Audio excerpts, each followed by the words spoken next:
Olá, boa tarde. Sejam bem-vindos ao nosso canal Pelos Caminhos da Segunda Guerra Mundial. Nós vamos ter hoje uma live sobre o julgamento da figura de Hitler, tá? Eu espero que você goste. Nós estamos trazendo um convidado novo, o Almino Rocha, que é médico cardiologista, mas também um apaixonado por história, um leitor do perfil de Hitler, né? Entrando aí o Éder, o Sângelo, seja bem-vindo, Sângelo. Carlos Machado, 1953, entrou aí. Nós agradecemos a todos a presença, espero que vocês tenham uma hora de muito conhecimento. Daniel Aliênio, nosso correspondente no Pontal de Maceió, seja bem-vindo. O P. Grangeiro entrou aí também. Daqui a pouco a gente vai receber o Almino Rocha. Clécio Faria, seja bem-vindo. Davis, nosso companheiro de viagem, entusiasta da Segunda Guerra Mundial. Olha lá, Carlos Machado, seja bem-vindo. Denise, guia de turismo, olha aí. Denise, seja bem-vinda. A gente está falando, digamos assim, implicitamente em viagens, né? Porque eu sou um viajante e o fato de gostar do nazismo, assim, de estudar o nazismo e os temas da Segunda Guerra Mundial tem muito a ver com viagens, tá? Jacinta, seja bem-vinda, entusiasta do conhecimento, espero que você goste hoje. Ok, Denise, valeu. Cadê o nosso convidado? Estamos aguardando. Pessoal, eu vou aproveitar enquanto ele não chega para dizer que nós temos a nossa live de hoje, né? Que é um julgamento da figura de Hitler pelo Almino Rocha, tá? Na segunda-feira nós vamos ter a parte número 2 os nazistas e o ocultismo, tá? Às 20 horas. Segunda-feira, dia 15, às 20 horas, a segunda parte de os nazistas e o ocultismo. Manuel Teixeira entrou aí. Manuel, seja bem-vindo, Manuel. Hoje você assiste, né? Mas no outro sábado você vai estar conosco. Luciana, seja bem-vinda, Luciana. Laurismar, seja bem-vinda. Olha aí, só falta o nosso convidado, Almino Rocha. Vou lembrar de novo, segunda-feira, 20 horas, a segunda parte de os nazistas e o ocultismo, ok? Fafá de Fafá, entrou, seja bem-vinda. Ok? Vamos esperar aí o Almino, deve estar colocando aí a roupa, a melhor roupa que tem. Meire Elias, Espivitata entraram, sejam bem-vindas. Gorete Gugel entrou também. Jadireco, seja bem-vindo. Cadê o nosso convidado? Pessoal, não percam também as terças e quintas, há 23 dias que a gente está fazendo isso, lives sobre os heróis da Segunda Guerra Mundial, os heróis anônimos, tá? Eu e Leta, minha mulher. E a gente já está na 23ª, vamos partir para a 24ª, que vai ser na próxima terça-feira. Então, terça e quinta, 15 horas, os heróis anônimos da Segunda Guerra Mundial. E na segunda, lembrando, 20 horas, mas aí é 20 horas, os nazistas e o ocultismo. E no outro sábado, aliás, na outra sexta tem uma programação especial que a gente ainda vai avisar. No sábado vai estar o Manel aqui, e o Manel vai falar, em primeira mão eu digo, o cerco a Leningrado, tá? Com o Manel no outro sábado. JH Arcanjo entrou. Ronaldo, seja bem-vindo, Ronaldo. Ronaldo é ator das nossas artes de divulgação. Parabéns aí pelo talento, Ronaldo. Sibilante. Doutor Almino, opa, doutor Almino entrou aqui. Doutor Almino. Vamos ver aí se ele recebeu. Doutor Almino, pode entrar, seja bem-vindo. Opa, boa tarde. Boa tarde. Boa tarde, tudo bem? Tudo Almino. bom, Aliazar? Que prazer, que honra. Rapaz, prazer é nosso ver você falar. Almino, afaste só um pouquinho para o seu rosto ficar mais enquadrado. Tá tá escondendo o queixo. Subir um pouquinho. Isso, tá bom assim? Tá ótimo. Tá ótimo, então. Só um minuto. Tá, ok. Não se preocupe. Edna Souza entrou aí, a Lucena, Eduardo Moraes. Pronto. Sejam todos bem-vindos. Tá melhor agora? Tem um amigo seu, doutor Luiz Henrique Oliveira, está dizendo assim, eu só consigo ver sua careca. Peraí, só um minutinho, por favor. Não, mas é só subir um pouquinho. Boa tarde do Rio. Sibilante é do Rio, viu? Boa tarde do Rio para o mundo. Seja bem-vinda. Eduardo Moraes, seja bem-vindo. Olha, já tem gente querendo fazer pergunta. Minha pergunta para o palestrante, vamos guardar para depois, ok? Mas só vamos ler. Minha pergunta para o palestrante List é a seguinte. Por que a figura do Hitler desperta tanta curiosidade até hoje? Nas livrarias sempre tem muitos livros sobre ele. Vamos guardar essa resposta aí, né, Almino? Perfeito. Vamos lá. Almino, se apresente aí para todo mundo. Diga aí um pouquinho de você. Bom, gente, eu sou, na verdade, um médico cardiologista com especialização em arritmias. E aconteceu comigo uma coisa interessante. Há cerca de 12 anos, eu tive um infarto. Foi mesmo. E nesse infarto do miocárdio, você vê um cardio, né? Eu passei 30 dias de licença. Em casa,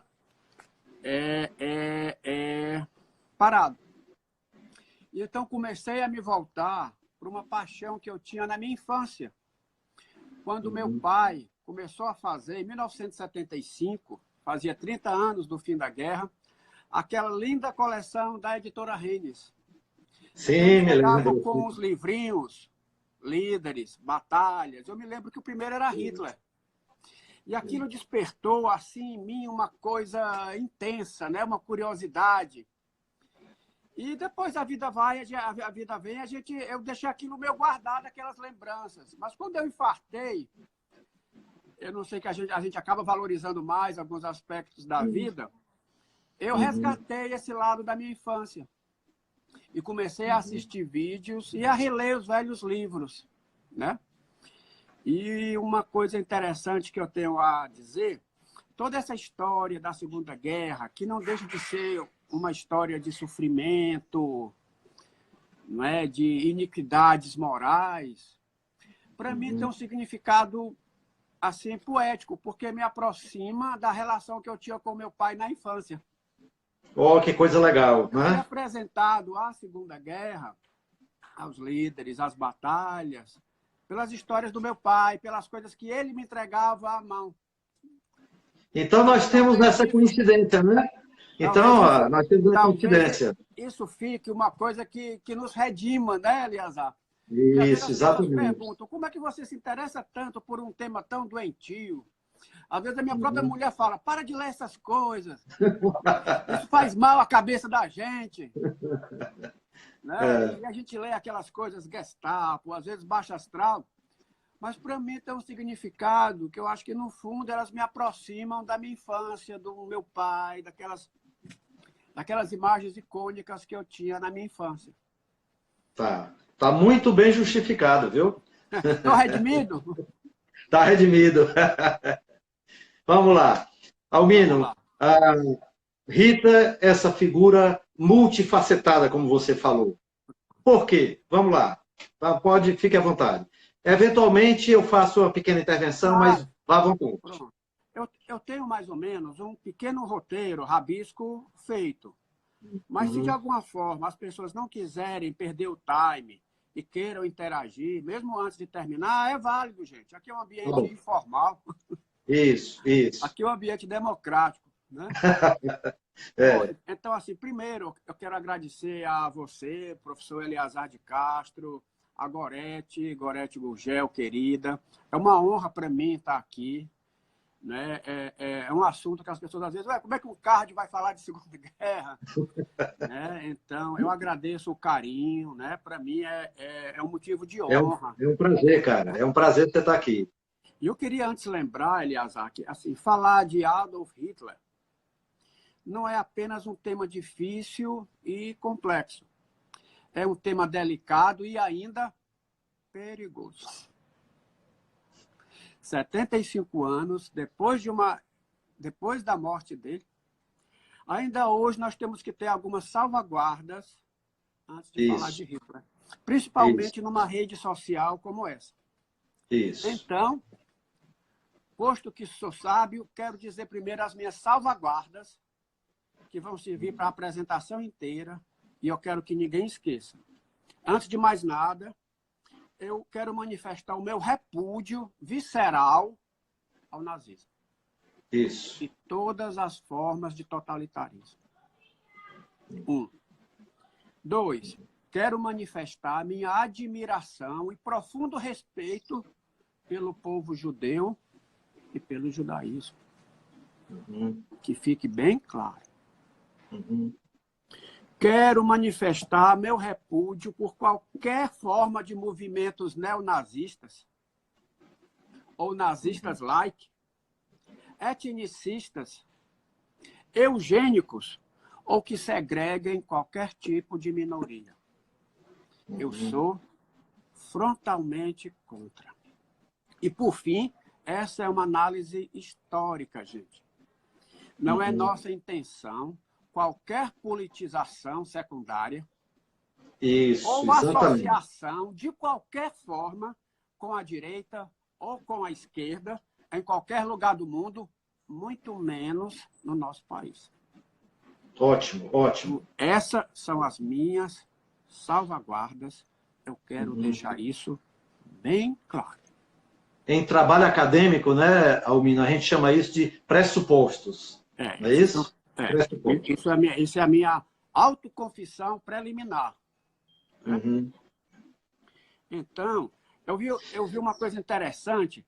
É uma coisa inconteste que a figura de Hitler ela gera. Isso é inconteste, um interesse, uma curiosidade.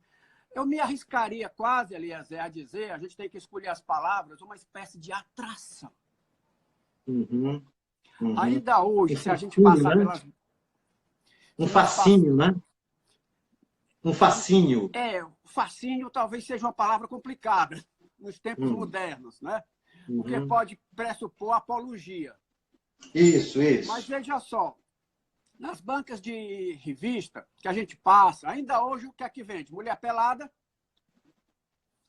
Se você passar na avenida e ver uma banca de revista ao longe, chama a atenção que a maioria das revistas penduradas terão apelo sexual ou alguma coisa da Segunda Guerra, muito provavelmente com a imagem do filme. Ainda hoje. Porque talvez para o ser humano a vilania seja bem mais fascinante que a santidade. Verdade. Nas nossas novelas, os vilões são bem mais fascinantes do que os mocinhos.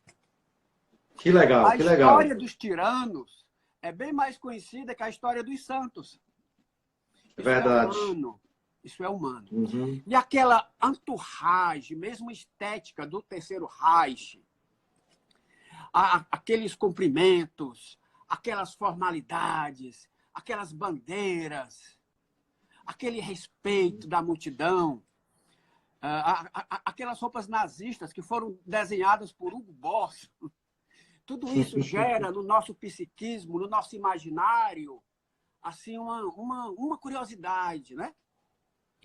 Mas uma coisa interessante que a gente tem que ponderar é essa atração que Hitler exerce sobre nós, ela só é possível porque existe dentro de nós alguma repercussão tácita.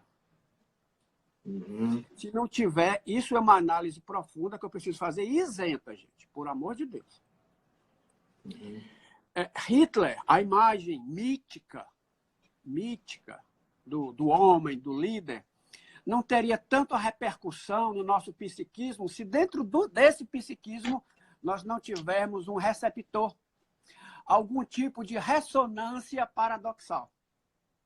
Então, existe algum lado Hitler dentro de nós, por amor de Deus, que não me entendam errado, que dá ressonância a isso. E que não tem nada a ver com apoio. Mas não diria admiração, esse interesse, essa atração só se faz porque a gente dá uma liga. Então, existe dentro de nós alguma coisa que reverbera. A história, às vezes, quer passar Hitler como uma anomalia da espécie humana, como uma deformidade, como uma excrescência do gênero humano. Não nos esqueçamos que Hitler é um produto da raça humana. Hitler é um produto do gênero humano.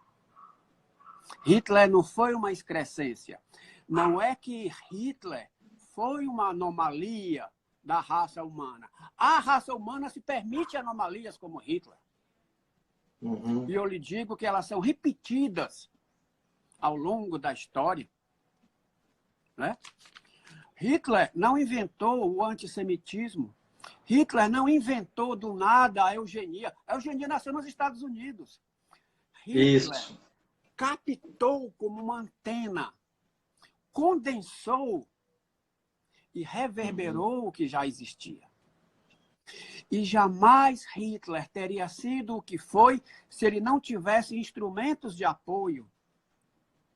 Ninguém consegue ser um Hitler se você não tiver pessoas que se coadunam. Então, jamais esquecer, Hitler não pode ser imputado pessoalmente pela história, sem considerarmos que toda a coadunação de um ambiente em torno dele. Né? Isso é uma coisa que eu queria dizer. E existem alguns aspectos desse homem que às vezes são desconcertantes. Aspectos extremamente humanos, Eleazar. Não comia carne, não é? Era abstêmio de álcool. Adorava a sua cadela blonde, que foi presente de Martin Bormann. Com as mulheres, era relato ser extremamente educado, polido. Por vezes, às vezes, era cansativo, repetitivo e acabava em grandes monólogos. E desde que não tivesse sobre efeito de estimulantes, de APAs, ou sob grande estresse, ele sabia ser, sim, uma pessoa agradável no convívio social. E o que era comum nele, né? O que era comum nele, né? Isso, o que a gente diz apenas para que se façamos uma análise isenta. Eu trouxe aqui esse binóculo. Isso aqui é simbólico. Algumas figuras na história são tão icônicas que elas não suportam uma visão com binóculo para ver de perto, Eleazar. Apenas se você inverter o binóculo com a distância, e só o tempo nos dá essa distância, é que nós conseguimos enxergá-las na sua dimensão. Hitler é assim. Para a gente entender da maneira mais isenta possível o que foi Adolf Hitler, nós temos que observá-lo com o binóculo invertido, com a distância, e essa distância é a distância que o tempo permite. E eu lhe digo que ainda hoje essa distância não é suficiente para fazermos uma análise indene de Adolf Hitler. Ainda hoje na Alemanha, se você fizer uma saudação nazista, primeiro você é advertido, depois você é multado, terceiro você vai para a cadeia. As feridas ainda não estão completamente saradas. Né? Então, a história ainda não permite um distanciamento que amadureça uma análise isenta desse personagem. Né? Então, mas tentando, quando a gente, já que é difícil enxergar Hitler de perto, eu quero fazer aqui essa análise distante, que é o tema da nossa live, que é julgamento histórico. Como se nós víssemos à distância, com o binóculo invertido, o que é que eu vou ver? Que figura se desmascara na minha frente? Né? Então, sem dúvida, a figura de Hitler, ela é uma figura impactante. Isso é o mínimo que nós podemos dizer. A sua existência nessa crosta foi deplorável. Né? Nós podemos questionar vários Hitlers. Não existe só um Hitler. Por isso que é uma análise difícil. Existe um Hitler soldado na Primeira Guerra. Foi um mau soldado? Ele foi condecorado com 2 cruzes de ferro. Exatamente. Antes dele, nenhum soldado, ele chegou a ser apenas cabo, Gerfreit, até porque, por ser estrangeiro, o exército bávaro não permitia mais que isso. Uhum. Mas ele foi condecorado 2 vezes e sempre ostentava a sua cruz de ferro. Talvez não fosse um soldado de combate homem a homem, com certeza não seria, de enfrentar alguém no tapa, numa baioneta, mas provavelmente esses psicopatas que têm um distúrbio meio borderline, muitas vezes eles são destemidos. Então ele ficava de uma trincheira para outra, levando aquelas correspondências e acabou cego pelo gás mostarda. Então, que julgamento o soldado Hitler presume? Será que ele seria absolvido como cabo, como soldado? Tem uma história interessante relatada por uns camaradas dele, que uma vez na frente ocidental da Primeira Guerra, acho que na Bélgica, eles chegaram numa antiga fábrica de bebidas. Na Bélgica, provavelmente cerveja. E os soldados abriam as cervejas com aqueles punhais. E Hitler não tinha habilidade para abrir. Às vezes aquelas latas de conserva que já tinha na época, ele não conseguia abrir com a faca. Então as pessoas riam dele. Quer dizer, certamente ele não era um guerreiro, né? Mas ele tinha habilidades que eram válidas naquele tempo. Então, o julgamento de Hitler como soldado. Hitler pode ser julgado como chefe militar. Quando ele conquistou a França em 6 semanas e fez aquele passeio em carro aberto pelas ruas de Berlim, ele foi saudado, acho que por Keitel, se não me engano, como o maior comandante militar alles Zeiten de todos os tempos. E aí, a análise de Hitler como chefe militar. Eu tenho colegas, eu tenho amigos que acham que Hitler como chefe militar era um gênio. Nós sabemos que isso hoje é uma análise sofrível. Hitler cometeu erros militares assim grosseiros. Ele não tinha que declarar guerra aos Estados Unidos, não tinha nenhum pacto entre Alemanha e Japão, dizendo que a Alemanha obrigatoriamente teria que declarar guerra. Pô, ele estava guerreando com 2 potências da época, com a Grã-Bretanha e a Rússia. Foi declarar guerra para a terceira? Né? Ele poderia ter invadido a União Soviética pela Turquia e pelo Oriente Médio, depois de ter ganho os campos de petróleo. Por que ele foi invadir no inverno, sem preparo para isso? E, fundamentalmente, o Führer não ouvia os seus generais. Ele fazia o que ele queria. Né? Então, com base nas suas convicções, né? Com base nas convicções, que às vezes atrapalhava a estratégia dele, né? Então, quantas vezes ele poderia ter encurralado aqui? Ele poderia ter ido direto para Moscou e não dobrar para o sul, porque cismou com Stalingrado. Em Kursk, ele demorou a tomar decisões. Então, militarmente, Hitler era uma mente intuitiva. Ele tinha, com certeza, uma inteligência acima da média. Sim, não vamos negar isso. Tinha uma memória prodigiosa. Às vezes você dizia, o navio tal inglês, ele sabia dizer que tipo de canhão tinha. Uma arma, ele sabia a calibragem. Ele sabia as porcas. Era uma memória, de fato, prodigiosa. Mas Hitler, a gente não pode ter o que a gente não recebeu. Hitler não passou de cabo. Ele não tinha noções macroestruturais de um teatro de guerra, como um marechal de campo teria. E isso que gerava nos antigos comandantes dele, como Rundstedt, por exemplo, né? um mal-estar. Um cara, é como se eu fosse, por exemplo, um médico cirurgião, já, sei lá, com 50 anos de experiência, e de repente um residente meu do primeiro ano passa a ser meu chefe. Ele quer me dizer como operar. Aí eu olho para ele assim, e ele diz, não, faça assim. E eu sei que ele não sabe aquilo. Então, o que Hitler deveria ter feito era o que Churchill fazia, ouvir as pessoas. Ele não compartilhava, principalmente depois do atentado de 44, que ele ficou mais cismado ainda com tudo que era de militares.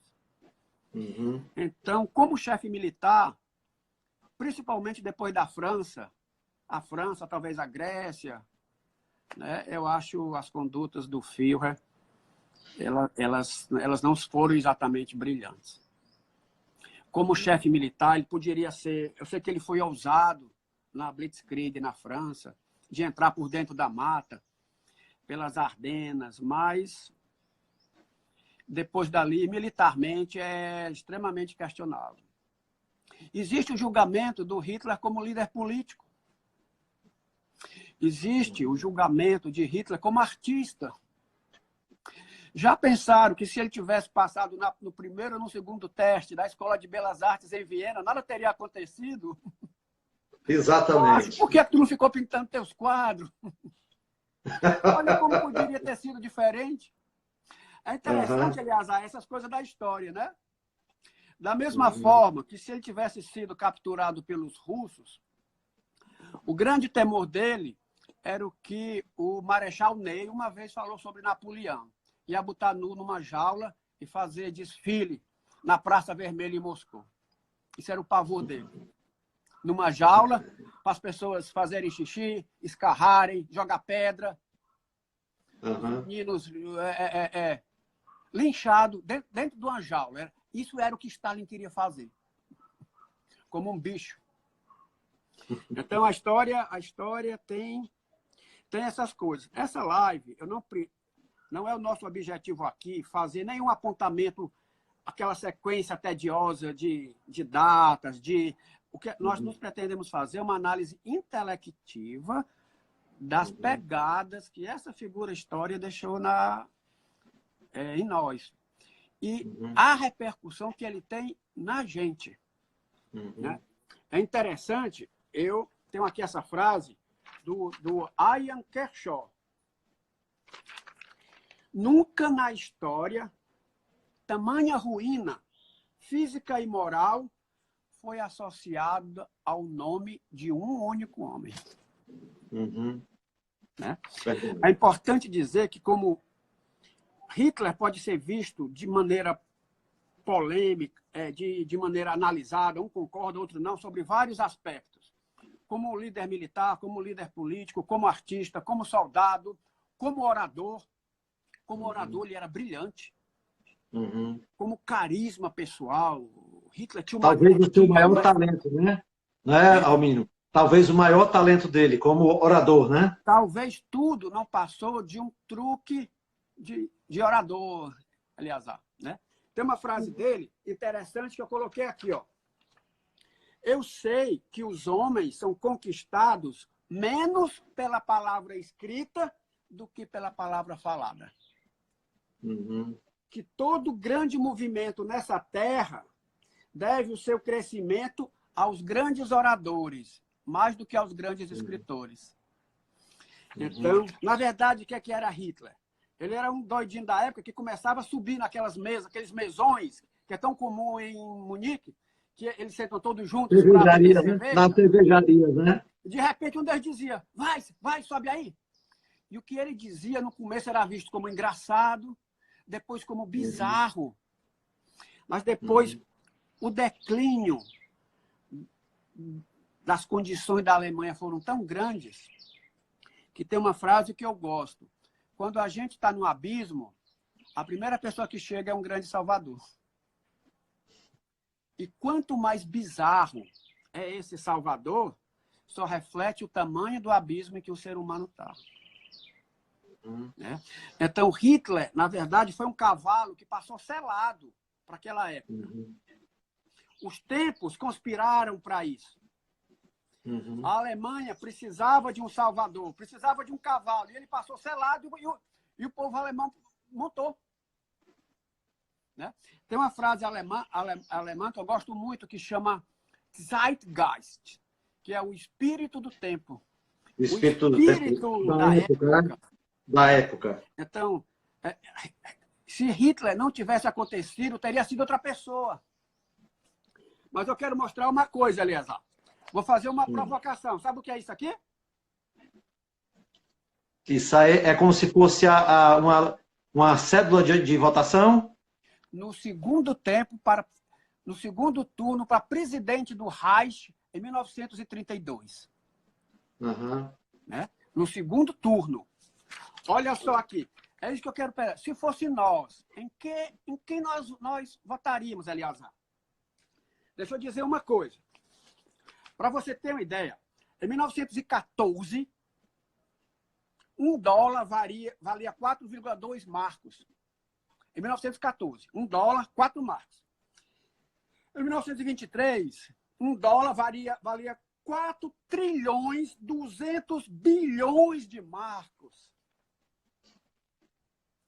Em 1933, o desemprego alemão era 30%. Você sabe o que é 1/3 das pessoas desempregadas? Veja que quando Hitler assumiu em 1933, a inflação já estava controlada. Mas o desemprego altíssimo. E eu vou lhe dizer onde é que foi gerado Hitler. O que é isso aqui? Versalhes. Que mais? O Tratado de Versalhes é a Sala dos Espelhos. Grande Eliezer. Olha quantas pessoas se acomodaram na Sala dos Espelhos para assinar o Tratado de Versalhes. Isso. Né? Aqui que foi gerado Hitler. É interessante, a Sala dos Espelhos, os aposentos do rei ficavam em um lado e os aposentos da rainha do outro. No segundo andar do palácio. A Sala dos Espelhos ligava os dois. O rei e a rainha não coabitavam no mesmo leito. Reis não fazem isso. O rei faz visita à sua rainha. Quando ele tinha interesse em fazer as visitas noturnas, né, que as necessidades da monarquia impunham, ele atravessava a Sala dos Espelhos. Pois foi nessa Sala dos Espelhos que a Alemanha foi apunhalada pelas costas. Isso. Essa é a teoria da apunhalada. Como pode um exército que não foi vencido em campo assumir a culpa? Se nunca um estrangeiro penetrou em solo alemão na Primeira Guerra, isso. Como é que você pode dizer que você perdeu a guerra? Isso não entrava na cabeça das pessoas. Como é que você entrega 14% da superfície cultivável da Alemanha para os inimigos? Como é que você entrega a Alsácia-Lorena, a Silésia, a Pomerânia, rica em carvão, em minério? Como é que você paga 2 bilhões de euros só nos primeiros 2 anos e assume publicamente uma culpa? Isso era o que Hitler não se conformava. Nem ele e nem toda a Germânia. Aqui que foi gerado. Então, diante disso, qual era aqui a bolinha que a gente ia marcar aqui, Eliezer? Quais eram as opções? Veja porque só, aqui... Primeiro, Paul Hindenburg. Octogenário, senil, gagá. Veja que ele coloca aqui as especificações. Olha como é que é o alemão. Ele cita os cargos de cada um. O último, Ernst Thälmann, era um comunista, do Partido Comunista, teve 10% dos votos. Né? Como é que Thälmann colocou na cédula? Porque cada um colocava. Um trabalhador dos transportes de Hamburgo. O que era que tinha escrito em Paul von Hindenburg? Presidente do Reich. Era a República de Weimar. Tinha um presidente e tinha um chanceler. Depois, essa foi a segunda eleição. Acho que a primeira tinha sido há 7 anos. E precisava eleger de novo o Reichspräsident, o presidente do Reich, que era o chefe de Estado. E o chanceler, que era o primeiro-ministro, era o chefe de governo. Indicado pelo presidente, né? Isso. O chanceler indicado pelo presidente. Exatamente. É isso? É. Que tem o bom senso de fazer isso pegando os partidos majoritários. Isso. Como não tinha, fazia as famosas coalizões. Então, olha como o Hindenburg se apresenta. Reichspräsident, marechal de campo de Berlim. E olha o que eleitor via. Aí, segundo, tinha Adolf Hitler, Conselho de Governo de Munique. Então, foi Hindenburg por Berlim, Hitler por München e Thälmann, comunista, por Hamburgo. Você iria votar no general Senil, num comunista, naquela época, veja só, não tenho nada contra comunista, gente. Né? Inclusive, eu tenho até simpatias indênias. Mas naquele contexto, porque se sabe que Thälmann era gerenciado por Stalin, ou você ia votar num orador fantástico, meio bizarro, meio gasguito, parecia paranoico, mas que dizia o que todo mundo queria ouvir. A ironia é essa, meu amigo Eleazar. Se fosse hoje, nessa época, no segundo turno, ele teve 2 milhões de votos a mais que no primeiro. Teve 36,8% dos votos. Hindenburg, 53%. Os comunistas, 10%. Então, ainda hoje, talvez nós teríamos marcado a bolinha do meio. E teríamos reeleito Adolf Hitler. Verdade, verdade. Né? Então, para a gente ver como o tempo é importante. Né? Isso. Contudo, tem um aspecto do filme... É o contexto, né? É o contexto, né, Albino? O contexto. O contexto diz muito do que acontece na história, né? Exatamente. Né? Então, assim, talvez Hitler... Uma coisa interessante é o chamado... Para você entender Hitler, você tem que entender o Führerprinzip. O princípio do Führer é uma coisa interessantíssima. Não foi Hitler que inventou, eu vi que foi um austríaco aí, já havia em outras... Ele se espelhou muito em Mussolini, né? Que tomou o poder em 22, 11 anos antes dele, né? E que dizia o seguinte: toda a estrutura da nação é estratificada. Você vê que no exército alemão, Führer significa guia, né? Guia de viagem, Reisenführer. Guia de trabalho, Arbeitsführer. Embora ainda hoje a palavra Führer não seja muito pronunciada na Alemanha por isso. Mas aí, por exemplo, sei lá, tenente, é não sei o que, Führer. Tenente general, é não sei o que, Führer.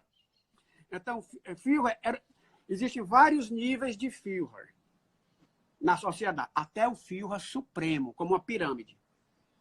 Acima do Führer supremo, só Deus. Pelo Führerprinzip, é como se fosse um pai. O Führer, a palavra do Führer está acima da palavra da lei escrita. No Congresso Nazista de 37, tinha um banner enorme. No princípio era o verbo, e tinha Hitler. Olha o que algumas pessoas falavam em relação a isso. Né? Olha o que você dizia. Tem umas coisas interessantes que a gente fica pasmo, né? A gente fica pasmo. Deixa eu ver aqui se eu encontro isso, meu pai. Aonde eu coloquei. A palavra de Hitler é a lei de Deus. Os decretos e as leis que a representam têm autoridade divina. Todos nós acreditamos nessa terra, esse era o credo do partido. Todos nós acreditamos nessa terra em Adolf Hitler, nosso Führer, e reconhecemos que o nacionalsocialismo é a única fé que trará salvação para o nosso país. O prefeito de Hamburgo, gente, isso aqui são citações, porque isso aqui é a personificação do anticristo. O prefeito de Hamburgo teria dito: nós não precisamos de padres ou sacerdotes. Isso, isso. Nós nos comunicamos diretamente com Deus por meio de Adolf Hitler. Ele tem muitas qualidades semelhantes às do Cristo. Olha, isso aqui é uma coisa... Tem um que dizia que Hitler era o Espírito Santo, entre aspas. Então, qual é a ironia disso? Quando o Führer caiu, pelo Führerprinzip, todo o seu povo cai junto. Verdade. Não é interessante isso? Então, pelo Führerprinzip, são vitais um ao outro. Né? Como é que se diz? Der Partei ist der Führer. Der Führer ist der Partei. Der Führer ist der Staat. Der Führer ist des Volks. Quer dizer, tudo é o Führer. E se o Führer tomba, o povo tomba. O povo não consegue ficar sem ser o Führer. Então, Hitler, isso é uma coisa fascinante. Ele não era um político comum, daqueles que prometem apenas baixar imposto e aumentar a renda. Ele prometia uma figura mítica. Ele era uma espécie de messianismo, né? De messianismo. Ele prometia objetivos espirituais. As metas do Führer eram transcendentes. Ele não se via só como um líder político, ele via quase como um líder religioso. Os alemães se sentiam trabalhando para o Führer. Né? Esse aqui era o princípio do Führer. Quando ele assumiu, quem era Hitler afinal? Hitler foi um político que, de 33, quando ele tomou posse pela votação, em 30 de janeiro de 33, ele foi como chanceler. O partido nazista não teve a maioria, mais que 50%, mas era o maior partido. Se não me engano, com 230 lugares. Isso, exatamente. Em 1928, era apenas 12. Com o desemprego lá em cima, principalmente depois da crise de 29, eles não tinham para quem recorrer, foram para os nazistas. Né? Que deixaram de ser apenas beberrões, brigadores de rua. Então Hitler, houve uma maquinação, pressionaram o senil Hindenburg, von Papen, o próprio filho. Põe Hitler, que a gente acalma eles e nós o manipularemos. Esse foi o erro. E Hitler foi feito Reichskanzler. Chanceler, o primeiro-ministro do Reich. Até que, Eleazar, em 2 de agosto de 34, o presidente Hindenburg fez o favor de morrer. Aos 87 anos. Pela lei, Hitler tinha que convocar, como chanceler, novas eleições para presidente. Isso. O que foi que ele fez? Fundiu os cargos de presidente e chanceler, de Reichspräsident e Reichskanzler, é uma coisa única que nunca tinha visto. Ele se definia quem era Adolf Hitler para os alemães. Führer e Reichskanzler da Alemanha. O Führer e o chanceler alemão. Então, com isso, ele tomou poder. Como chefe das Forças Armadas, parece-me que foi em 34, desde que ele era. Depois de 41, do atentado, ele que já era chefe das Forças Armadas, assumiu pessoalmente o comando do Heer, que era o exército da Wehrmacht. E as pessoas faziam lealdade pessoal a Hitler. Né? Então ele se tornou uma coisa que nunca existiu antes. Eu acho que foi uma espécie de absolutismo que nem Luís XIV conseguiu. De certa forma, o Estado era o Führer. Sim. E o Hess dizia isso, né? E o Rudolf Hess dizia isso, né? Tem um trecho do discurso lá em Nuremberg, onde o Rudolf Hess diz: o Estado é Führer e Führer é o Estado. Então, a gente se pergunta, então assim, Hitler, por exemplo, quando a gente assiste um show de rock, a gente não está aplaudindo ali a pessoa do cantor. A gente aplaude o personagem que ele encena, não é verdade? Isso. Por isso que é difícil a gente julgar os mitos, né? Então, a gente não tem que ver o Hitler, a pessoa que ele era, a gente tem que ver o mito que ele projetou no povo alemão. Isso é fantástico. É o flautista de Hamelin, né? Que levou os ratos para o... Isso não pode falar em rato, porque pode ser que você está comparando o povo. Mas, assim, o povo alemão seguiu Hitler até a última hora. Isso. Até a última hora. Eles tinham um fascínio, eles tinham uma coisa... Ansa Führer, o nosso Führer, o nosso pai, o nosso guia, o nosso... Uma atração magnética, né? Político. Ele era um mito espírita. E ele tem uma frase interessante que diz: a primeira pessoa que se convenceu que Hitler era um Führer foi o próprio Hitler. Exatamente. Ele se atribuía à providência. A providência me escolheu para guiar o povo alemão. Isso é uma coisa interessante. E ele dizia isso, ele reforçava isso, dizendo que já tinha havido atentados contra ele e nunca ninguém tinha conseguido matá-lo, né? Exatamente. Por isso ele era, né? Agora, olha esse mito de Hitler. Sabe o que é isso, Eliazar? Sei. Homem isso do ano de 1938. Isso, exatamente. Pela Homem do ano. Olha as resenhas interior que tinha. Olha as resenhas. Estimulando a economia da Alemanha em 3 passos fáceis.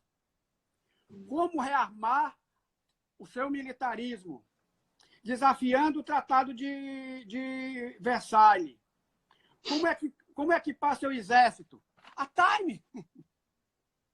Homem do ano de 38. Eu me pergunto, a grande mácula de Hitler era que ele era um nazista. Se ele não fosse um nazista, talvez ele teria ganho a guerra.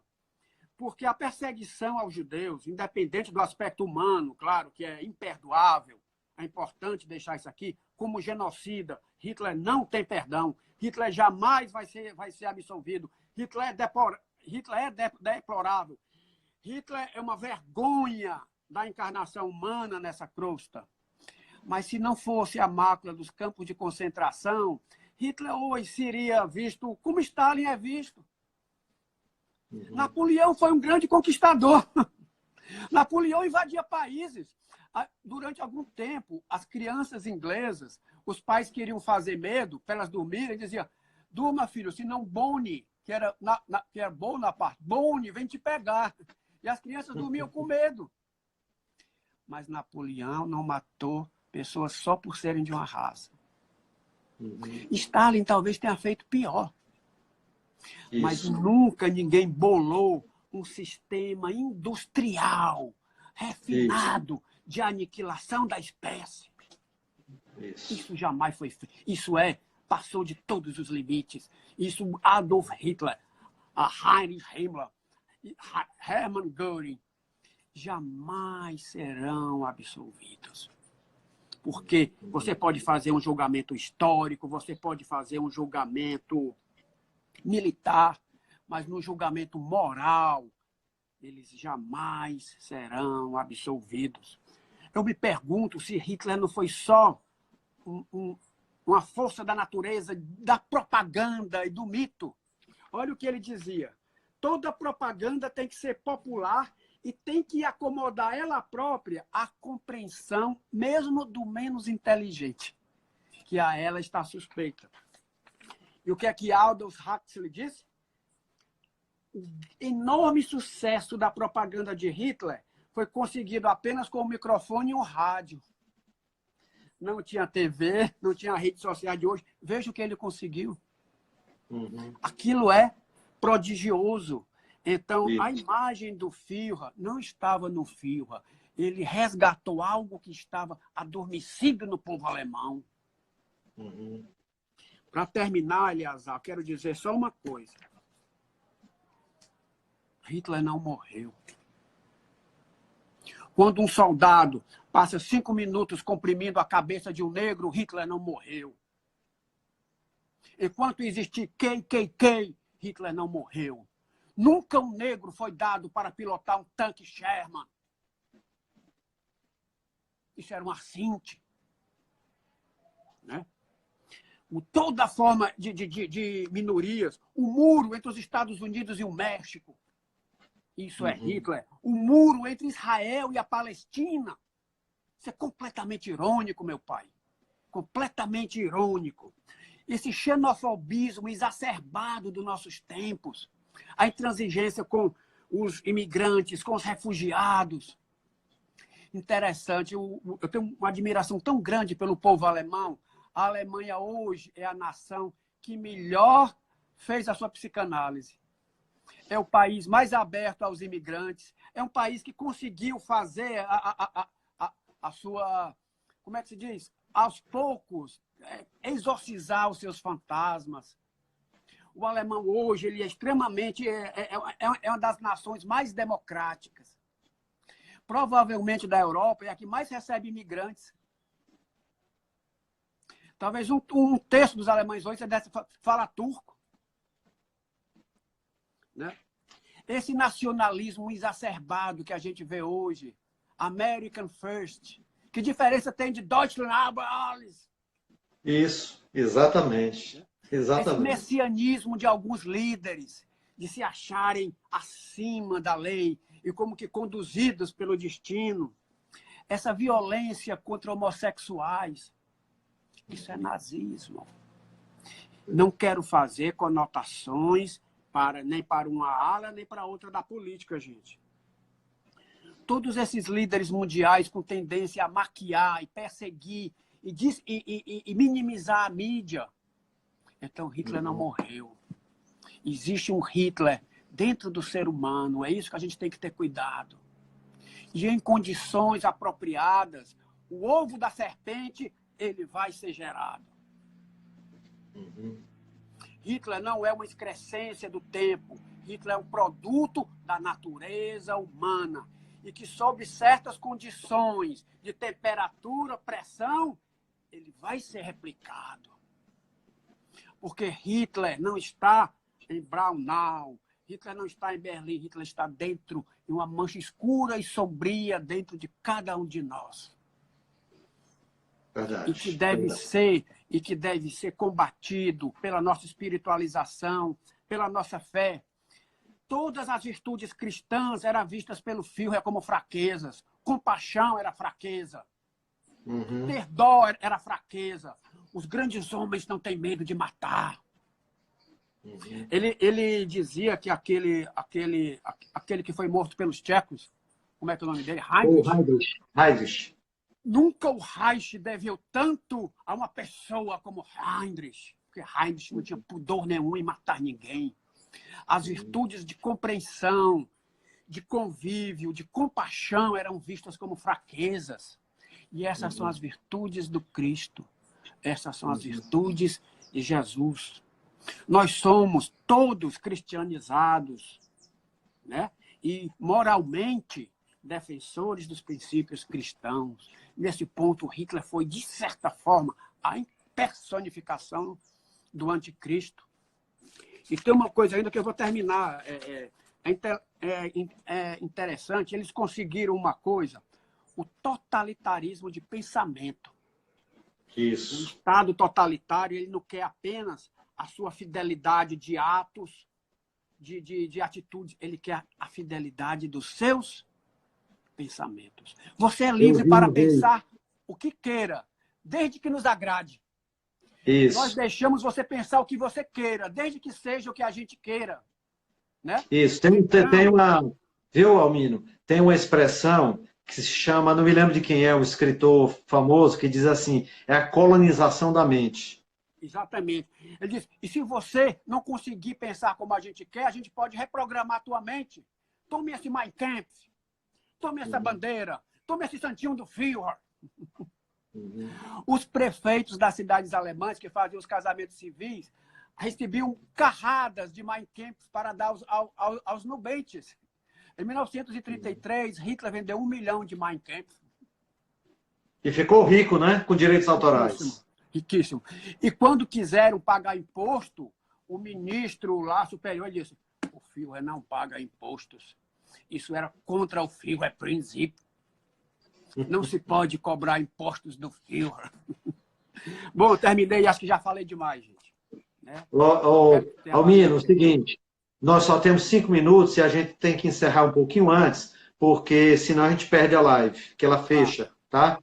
Mas é só para... tem um pessoal aí que estava sugerindo que você continuasse. A gente pode depois, quem sabe, entrar em contato e ver se dá para a gente continuar no sábado. Né? Peço desculpas por ter me estendido um pouco além da... Não, tudo bem, não tem problema. Só tem umas questões, o pessoal elogiou muito aí, enquanto você estava falando, os diálogos elogiando a sua participação. A 5 minutos a gente não vai dar para responder, a não ser que seja bem rápida. É o seguinte, alguém disse, As celebridades também somos como Rita, a gente se olha para as celebridades, né? E percebe também. Yes. Não é isso? Sim, são mitos. Isso. Os mitos, o ideal, o mito não existe nele, o mito existe em nós. Isso, exatamente. O mito não está no admirado, o mito está no admirador. Exatamente. Isso é como uma obra de arte. Quando eu vou num museu, a arte não está no quadro, a arte está em mim. E o quadro é só uma chave que abre a arte que eu já trago. Então, não é que eu vou no museu receber a arte, eu vou no museu levar a minha arte. E o que está lá vai fazer um código que ela vai se abrir. Ok. Então, vamos fazer o seguinte, já que está próximo a acabar e a gente não vai dar mais para responder, eu vou guardar essas perguntas aqui. Pronto. E a gente pode até começar com elas na próxima. Tá certo? E o Manel, o Manel seria no próximo sábado, mas eu posso combinar com o Manel ele passar para o seguinte, não tem problema. Tá certo. Vamos ver como. Eu quero terminar só com uma frase. Que Deus nos abençoe sempre. Que Jesus conduza nossas mentes para que situações desse tipo nunca se repitam. Que o ser humano nunca perca a compaixão e o amor ao próximo. Né? Isso. E nós somos, a civilização ocidental, muito devedoras do povo judeu. Todo o nosso arquétipo psicológico é greco-romano-judaico. Que Jesus nos conduza sempre e que figuras como Adolf Hitler nunca mais encarnem novamente. Ótimo. Muito bom. Almino, muito obrigado. Dá sua despedida aí de todo mundo. Gente, muito obrigado. Desculpem se eu passei um pouco, talvez, do tempo e talvez do tom. Né? Foi uma honra para mim. É a primeira vez que eu faço uma live desse tipo. É uma honra para mim falar isso para o professor Eleazar, que tem um conhecimento, assim, sei lá, tantas vezes maior que o meu. Mas o que eu queria passar aqui, talvez tenha conseguido, que é a emoção e um certo enfoque da gente ver a história. A história acontece dentro da gente. Nós somos personagens da história. Não é só Hitler que faz a história. Almino faz a história, Eleazar faz a história, você faz a história. Nós somos personagens da história, principalmente da nossa própria história. Essa será a mais interessante. Deus nos abençoe e obrigado. Boa tarde a todos e até a próxima live. A segunda-feira, Almino, é a continuação da live Os Nazistas e o Ocultismo. Segunda-feira, 20 horas, tá? Então, não vou dizer adeus, vou dizer bis bye. Não vou dizer auf Wiedersehen. Bis bye. Até logo. Até logo. Ok, valeu, Almino. Um abração. Tchau.